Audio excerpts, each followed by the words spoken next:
an investor on this call, I would say the most common call I get is, "Hey, Beau, what do you have for me to buy?"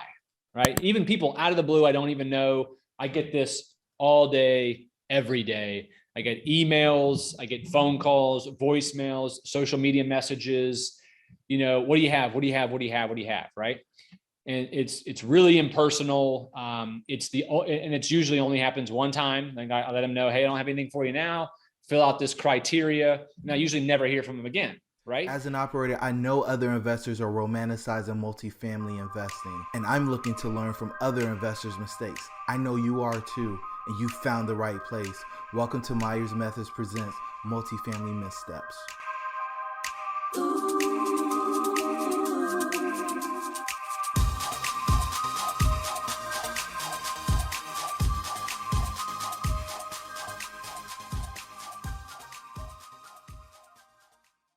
Hey everybody, and welcome to Multifamily Missteps. I'm your host, Jerome, and I've got a pleasure. We got my man in from Florida. I think he's in South Florida. Beau Beery, how are you, brother? What's going on, man? I've seen you. You're a social media king. People love you. Some people do. Others, I don't know. I feel like a troll sometimes, pushing people's buttons, but it's okay because I'm only trying to make the world better. So, Beau, where are you, and what have you been up to for the past 5 years or so? I'm based in Gainesville, Florida, which is kind of north central Florida, and I cover 2 hours in every direction. So I cover basically the northern half of Florida, from Orlando to the south, all the way to Tallahassee, Jacksonville, and then coast to coast, east and west. I do market rate and student housing brokerage, anything over 10 units. Most of my stuff is between 20 and 200 units. I primarily work with, large syndications down to the occasional mom and pop. I don't do a whole lot of institutional stuff, maybe maybe one or two deals a year here and there.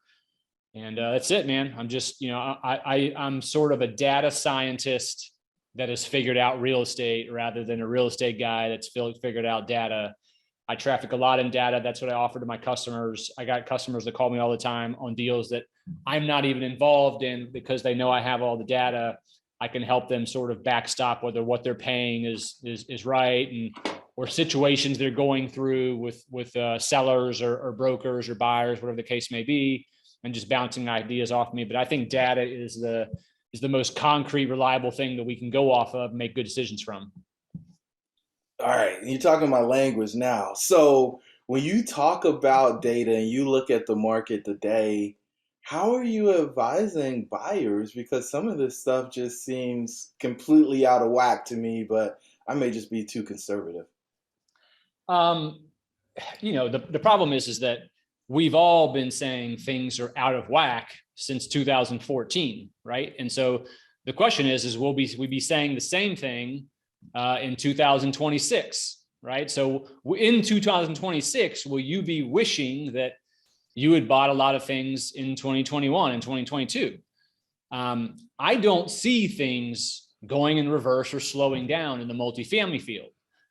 House prices may slow down a little bit coming up. Office conditions can always change. The retail sector can change. But industrial and multifamily, we are so far behind in what we need to deliver to meet the demand. I don't know that we ever will, right? So my point is that, prices are increasing only because rents are increasing. I've actually did an analysis that I published on LinkedIn, which was, empirically based with stats that showed that, yes, real estate prices, at least in my Florida market, did go up, actually 9% year to date versus year to date last year, but so did rents, right? So it's not an over exuberance paying, price paying. It's actually based on metrics.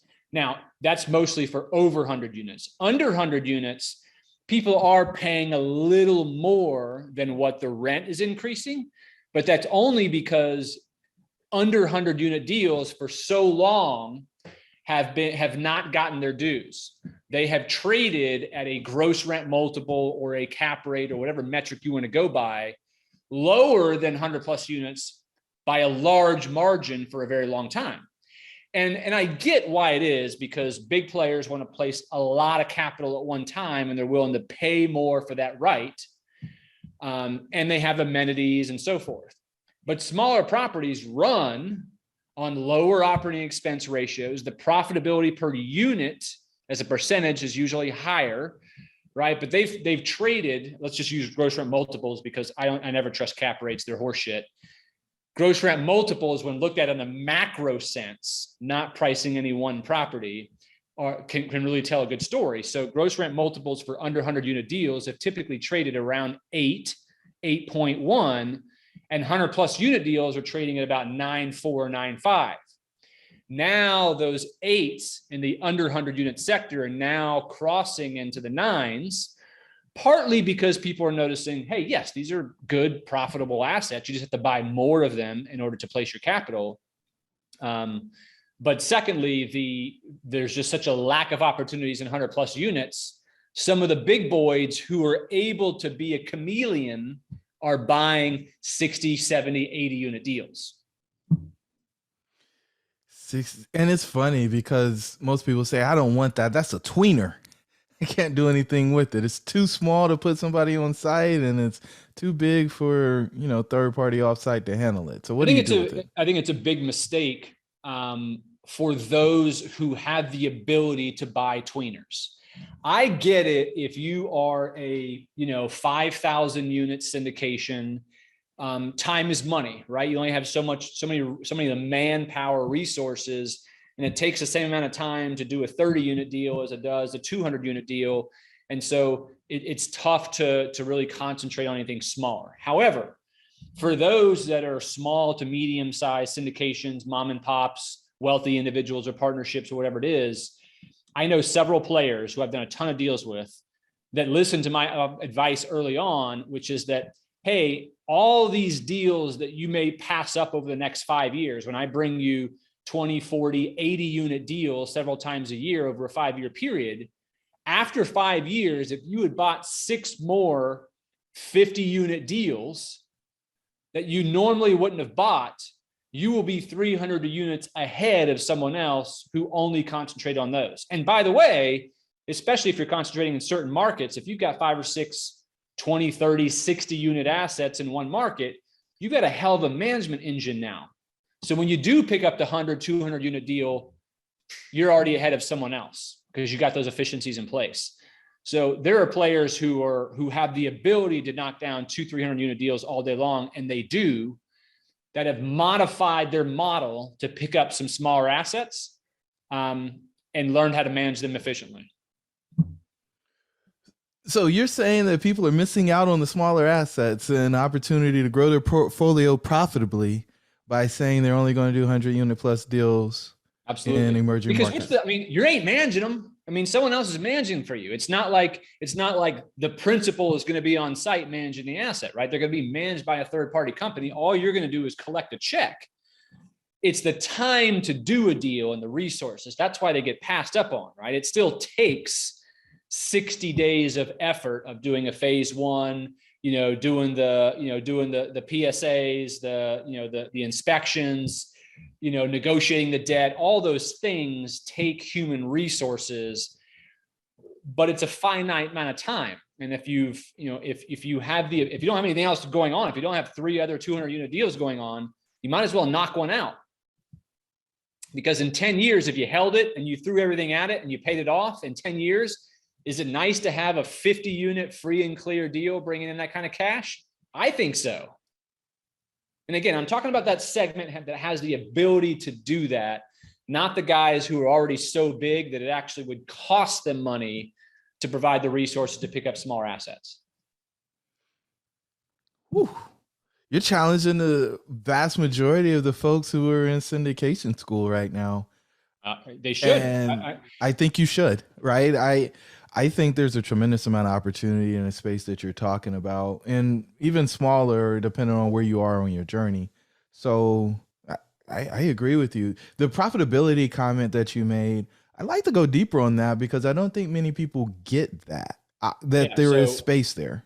Yeah, particularly like once you don't have on-site staff, right? So once you're able to remove labor, which is running $1,300 a unit per year for labor alone, right? Once you remove that, so that's like under 50, 60 units, those typically run between $3,500 and $4,500 a unit in total expenses per year. Whereas the average for anything 100, 150 plus units is about $5,500 to $6,000 per year. So profitability is, the expenses are less. And sometimes the rents can be as high as larger complexes, depending on the location. Now, they're not on average. The average, I think, 100 plus unit deal right now is like $960 a month or something like that. And it's like $730 or $740 for an under 100 unit deal, right? But if you can pick up nice assets in nice areas that are smaller, they have lower expenses per unit per year. Those are nice little gems to pick up. So this is about to get fun, ladies and gentlemen. So I love when I look at models and I see people just use percentages to come up with their net operating income and all the other things. I feel like at a certain rent number, all of the formulas break. Is that when you're looking at pro formas, building pro formas, do you feel like the ratios or the percentages hold whether you're buying a property that's renting at $600 or one that's renting at $1,600? No, I mean, for me, percentages versus dollar a unit a year type stuff are much less accurate, right? Because again, a very profitable, good location asset, who, let's just say that this is the average rent of a 50 unit deal in a B or B plus location or better, is $1,200 a month, but their expenses are still only $4,000, $4,500 a unit a year, right? That expense percentage ratio is going to be a lot less because the rents are so high. So percentages are only good in a macro sense. They're good when you're reading a National Apartment Association income and expense report because they're taking 100,000, about 4,000 deals, hundreds of thousands of units into a report. And that's good to read. That's how I know that expenses run $5,500 to $6,000 a unit is from reports. It's only a gauge, but you have to dive deep into every single property, right? I mean, things in the north have snow plowing, right? And there's different expenses that can change things. So I don't like percentages. I like dollars a unit. So for me, like when I see a new listing come out, one of the quick things I do is, if I saw a 40 unit deal come out and they had expenses of $2,200 per unit per year, I know it's complete horseshit. Okay. The seller's lying, the broker's lying, someone's lying. You can't run any property for that amount. You can't run a quadruplex for that amount. A quadruplex is $3,500 a unit a year, no matter what, right? So per unit per years are my easiest, fastest, most accurate way. But even those, you still have to dive deeper and understand the asset, the surrounding, and all that stuff. Love it. So I'm glad you said somebody's lying. The problem is people pass up listings all the time, Jerome, on their inbox, right? So what do a lot of us do? Because we get so many listings from all over the place across our inbox. A lot of investors, I know it, will go in there, they'll click on things, they're trying to get to the financials as fast as possible. They're almost looking for ways to eliminate it because they've underwritten so many deals and there's so many of them don't work. They're just looking for a way, and they'll either do a ratio, they'll do a percentage ratio, they'll do an expense per unit per year, they'll do a cap rate, something, and they'll pass on it. And it's the stupidest thing you can do because what you're doing is you're relying on what that broker is telling you. And not that the broker's lying, it's that every broker and every seller calculates things differently. A cap rate has so many inferences or so many guesses or so many ways they came up with that. It's insane. And on the expense side, on the pro formas, like who knows what he put for property taxes? Who knows if the seller has an umbrella policy, so his insurance is way lower than what yours is going to be? What did he assume for vacancy? You have to dive into everything that comes across your inbox because it's all about probabilities. The more at-bats you can have, the more chances you're going to have to buy something. And the beautiful thing is it takes a ton of work. And the more work it takes, the more people are going to fail at it and pass on it. because everyone else is going to do what I just described. Shit's going to come across their inbox, and in 5 minutes they've passed on it. Jerome is going to go into it deeper, right? If it's in an actual market that he buys in, if it's in a reasonable location, within that city, he's going to dive. Yeah, I see it's a 4.2 cap, but I'm going to take a look at it a little bit further. Let me see what they're doing. Let me see where I can find value. How can I make this work? Not how can I eliminate this as quickly as possible? Making a deal happen. So I see you got a book up there on the wall, if I'm not mistaken. Didn't you put a book out? That's my book, Multifamily Investors Who Dominate. Yeah, that came out in April. I've had a commercial real estate coach for a long, long time. He was pushing me to write one for a long time. I finally gave in. And it's a book that serves two purposes. Number one, it was kind of a dump of everything I've always wanted to say to buyers and to sellers in the multifamily business without looking like a prick, right?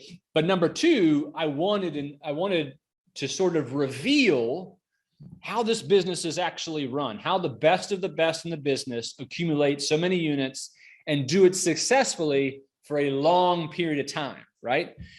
You can knock out 500 units in 3 years, but if you're doing it wrong, you won't see any more from brokers, and it'll be very, very tough to grow from there on if you aren't building that reputation. So the book shows you behind the scenes, the kind of conversations brokers have with buyers and sellers, what grows their reputation, how when listings first come to a broker, what they're doing with them, who they're thinking about to take it to, why they go to certain investors over and over and over and over again, why most investors never even see most of the inventory at all.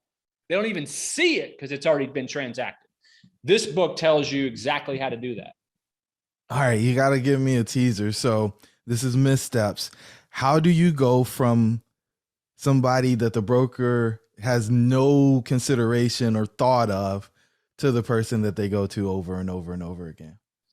The answer no one wants to hear, but it's like a diet plan, right? It's all in the kitchen. It's all over a long period of time.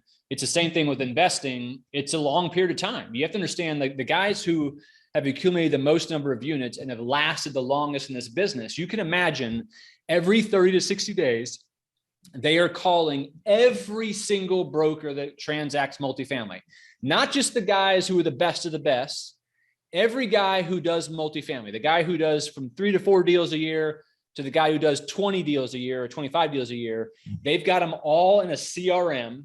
They're systematically cycling through them every 30 to 60 days and making phone calls and building relationships and building reputation and talking about work and talking about hobbies and family. And just, you can imagine over a 1 year, 5 year, 10-year period, every month talking to 100 brokers that cover all the markets you cover and building that rapport. Who does that broker think of when they get the next listing? And then once they transact that first deal and it goes well in a year or in 2 years, then it's real easy to do the second deal. And if the second deal goes well and everyone, walked away still loving each other, that third deal comes even faster. And the fourth deal comes faster. And then it's just like that catches on because all the other brokers talk to each other. And we all know who we like to do deals with because they put together a letter of intent quickly. They don't retrade. They show up to closing. They have their equity set up. Lenders love them. So we are like, yeah, we're going to take it to so-and-so. We're going to take it to so-and-so. And that's what happens is those guys just get known because they consistently over a long period of time are developing the relationships with the brokers and they're closing. A lot of people want to be profitable multifamily operators, but lack the knowledge, deal flow, experience, and capital to be successful. They often try to overcome these challenges out of order, slowing or eliminating their ability to get the next deal done. We have developed a framework that allows them to gain the knowledge they need to find profitable deals. When they use our system, they create time and location freedom, as well as the generational wealth they desire for their family. The Multifamily Kickstart program has proven to be the fastest way to establish credibility and build a profitable apartment portfolio. Hop over to jeromemyers.co to find out more info. So when you started, happen overnight. It just doesn't happen overnight. It doesn't. So when you started, did you just go out on your own in the beginning, or Did you have somebody kind of train you up and get you started in the thing? Yeah, actually, my first real job was I got lucky. A lot of people get lucky, right? I worked for right out of college, actually during college when I was doing my undergrad degree in marketing. I had just graduated. I went and worked for Detrimental Residential, which was one of the top apartment developers in the country. This was in the late 90s. They paid for education. And so I went and got my real estate license. I'm like, I'll just get my real estate license. While I was getting my real estate license, everyone was talking about the master's degree in real estate program. So I went and got a master's degree in 2002. I came out and then worked for a company called AMJ, which is a big developer and investor. They owned office, retail, industrial, multifamily. And so I worked in a salaried plus bonus position, basically brokering all of his commercial assets and then helping with acquisitions. So I was like an acquisitions guy for about 10 years. And then an opportunity come available because I've been brokering for so long under someone else to acquire a Coldwell Banker commercial franchise. So I acquired that and a Coldwell Banker franchise. I had 3 partners. They ran the businesses. All I did was broker multifamily. And that's how I got my start. And the basis of everything I did was many years ago, I exported every single apartment asset in all the markets I work in. I exported them from property appraiser websites.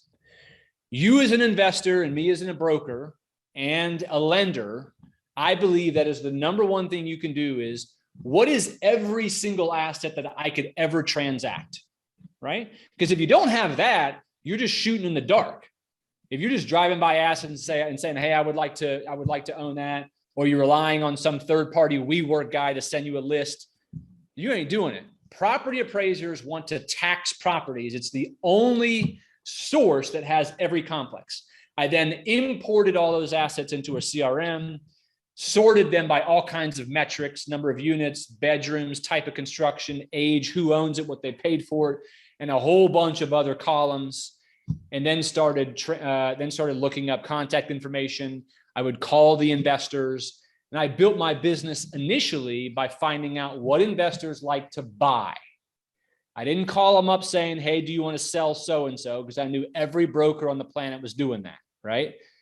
I wanted to find out, Jerome, what do you like to buy? How many units do you like to buy? Do you buy market rate? Do you buy student? Do you have any age limitations? What kind of value add do you like? Do you stay under 5,000 a unit? Can you go up to 20,000 a unit?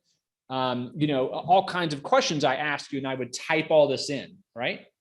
And inevitably, when you make 1,000 phone calls, there's going to be 3 or 4 people who say, but we're not looking to buy anymore. But I tell you what, we own so-and-so apartments over on Main Street. We were thinking about selling that in January. Happy to have you do a valuation on it. Great. Boom. Right.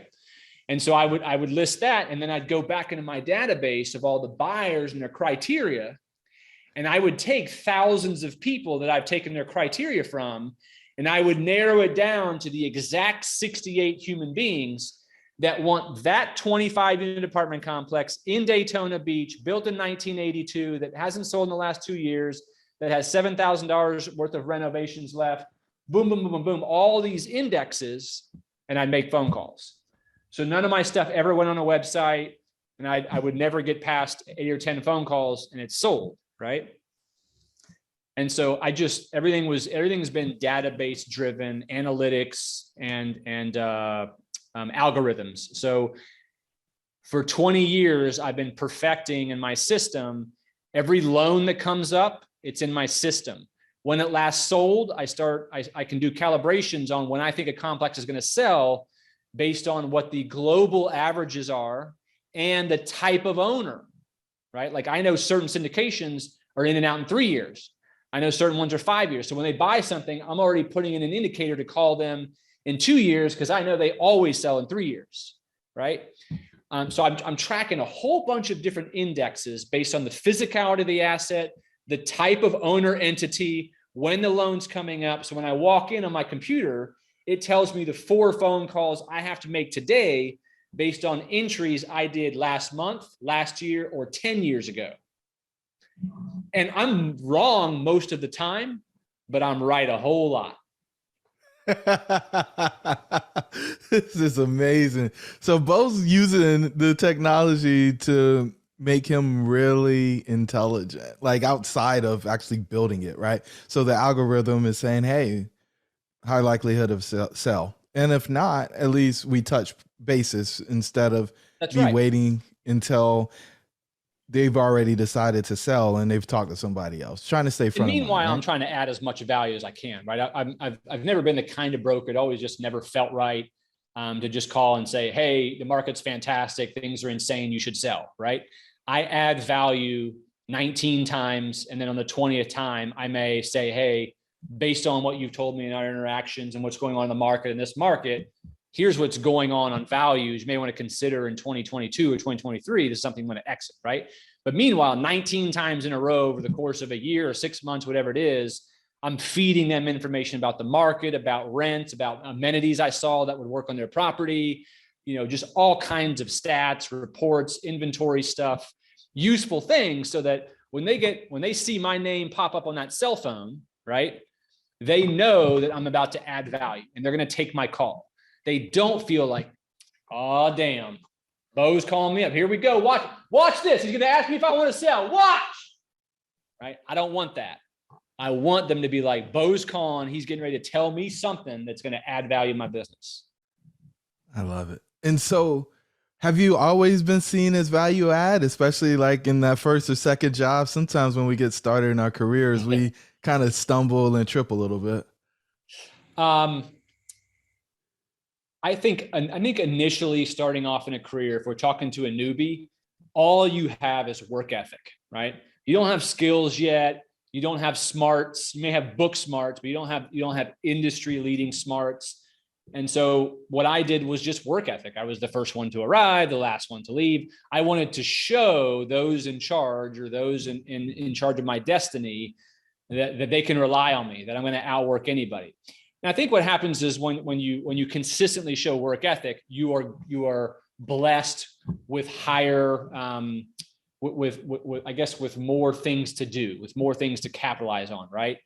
I can't remember. There's a saying in the Bible that when you're good with something or whatever, I'm going to give you more. You probably know what it is. I don't know what it is, but I think that's really, really true. When people trust you, they want to give you some more stuff.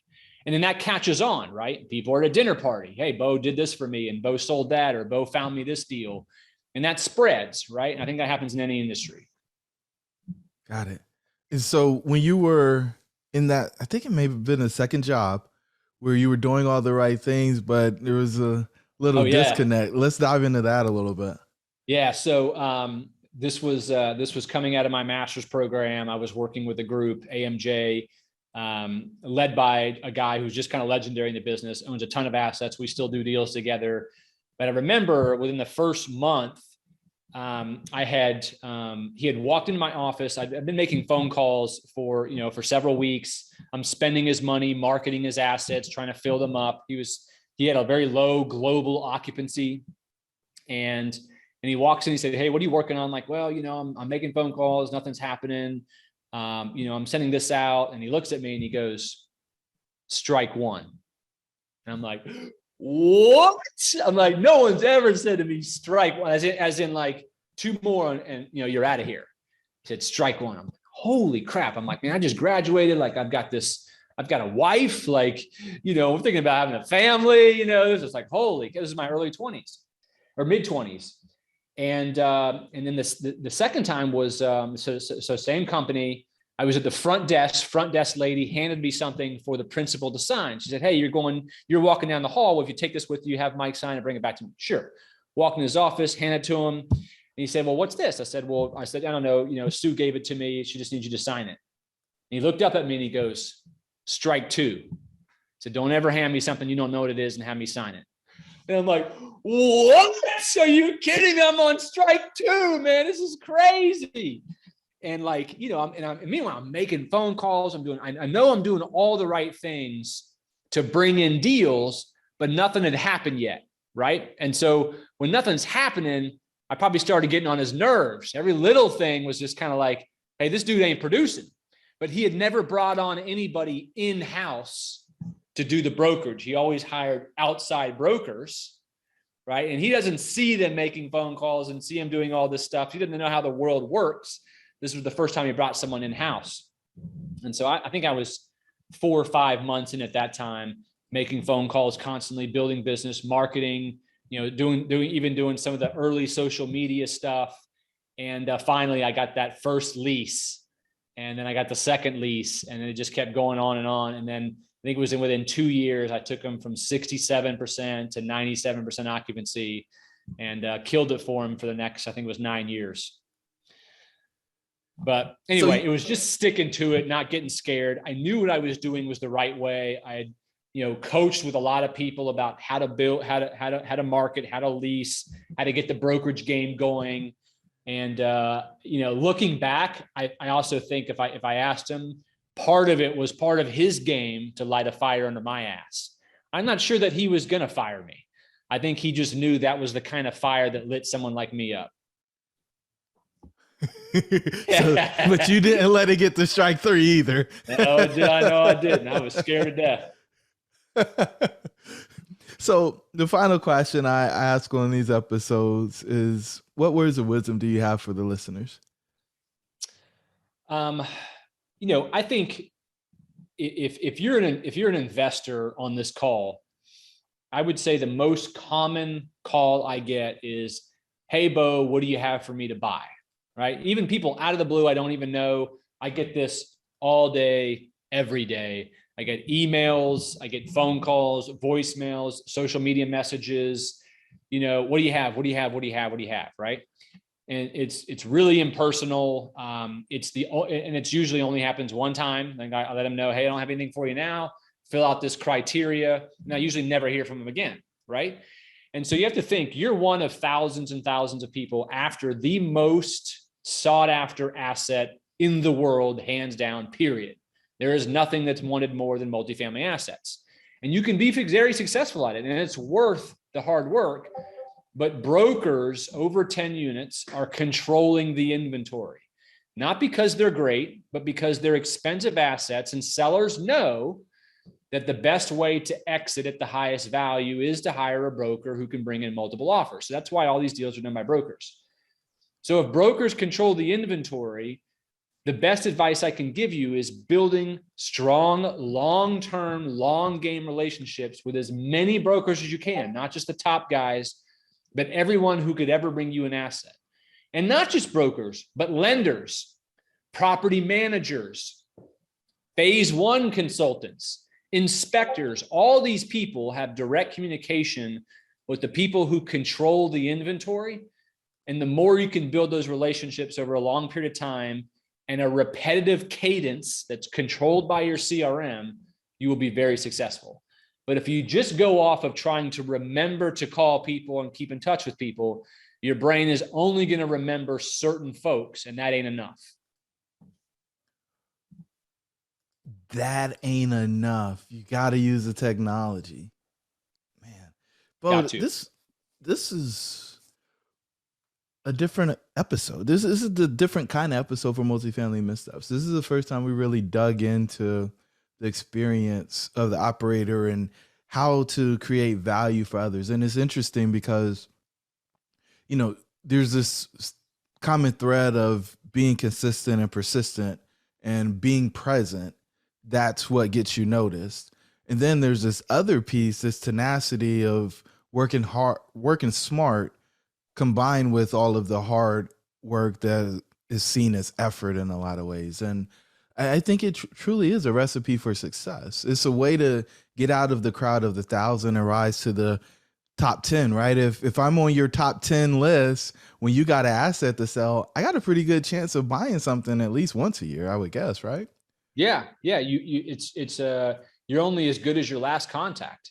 And I know that against my own competition, right? I may think I have the best relationship in the world with a couple of investors. But if there's someone else, someone else could be at a party, they're sitting around a fire, having a beer. "Hey, what's your name?" "Hey, my name's Sam. I'm a broker, in South Florida." "Oh, I buy multifamily investments." And they have it and they hit it off. They could do a deal together, right? So the frequency of your contact builds that name in the person's head. That's not just in brokerage or multifamily or investments, is in any business, right? The more relationship you can build, the more you're going to get thought of. And it's all about having the biggest funnel you can. You just want to know about every asset for sale. In my book, I call it the love factor. The love factor is the number of deals you were shown during the year, whether by a broker, a seller, a property manager, whoever it was, divided by the total number of sales. So if I showed you a spreadsheet of 100 sales in the markets you cover, and you only saw 13 of them, you get a really crappy love factor, right? Your goal is to have seen all 100 deals, because the more deals you can see, the higher probability is that you're actually going to close on one of them. The problem is the vast majority of human beings only see a very small fraction of the assets, and they get frustrated, right? If they only had 13 opportunities and they swung and missed, they start to create reasons why they shouldn't continue. Oh, the prices are too high. The brokers are bid them up too much. Sellers are thinking their assets are worth more than they are. I'm just going to take a pause. I'm going to let the market chill out a little bit, right?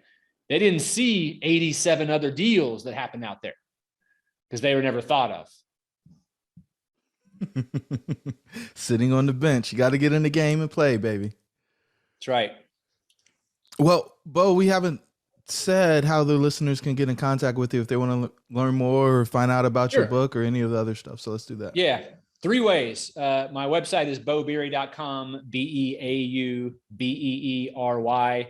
And whether you're in another state or not, the reason you want to go to my website is on the landing page, you'll see all kinds of great stats. When you click on resources at the top, you'll see all the markets I cover. And if you click on any of those markets, all the stats you see on those markets are the stats you want to master for your market. When you can master the stats on my website for your markets, it allows you to react much quicker and brokers bring you deals. So go to my website. Second way is I have a YouTube channel that's extremely resourceful. It's called Beau Knows Multifamily, BEAU, Beau Knows Multifamily, off the Bo Jackson. And so I put out all kinds of really good content, 5 to 10 minute videos. So make sure you subscribe to that. And then, of course, you want to buy my book, The Multifamily Investors Who Dominate. It's on Amazon in hardcover. It's on Audible. It's on Kindle. It's a bestseller, thousands of copies. If you don't read it, I guarantee your competition's reading it. Everybody wants a competitive advantage, and Beau's using data to help his circle, his sphere of influence, get it. And so, Beau, I really enjoyed this episode, man. Thanks for jumping on with me. No, I appreciate it. Thanks for giving me the opportunity. You got a good reach. Thank you. Awesome. And to the listeners, the pack's with you. We'll talk soon. You made it to this juncture, so you really love what we shared on this episode of Myers Methods Presents Multifamily Missteps. Do us a favor. Give us a 5-star rating. Give us a review. And share this with somebody who's interested in multifamily investing. Until the next time, the pack is with you.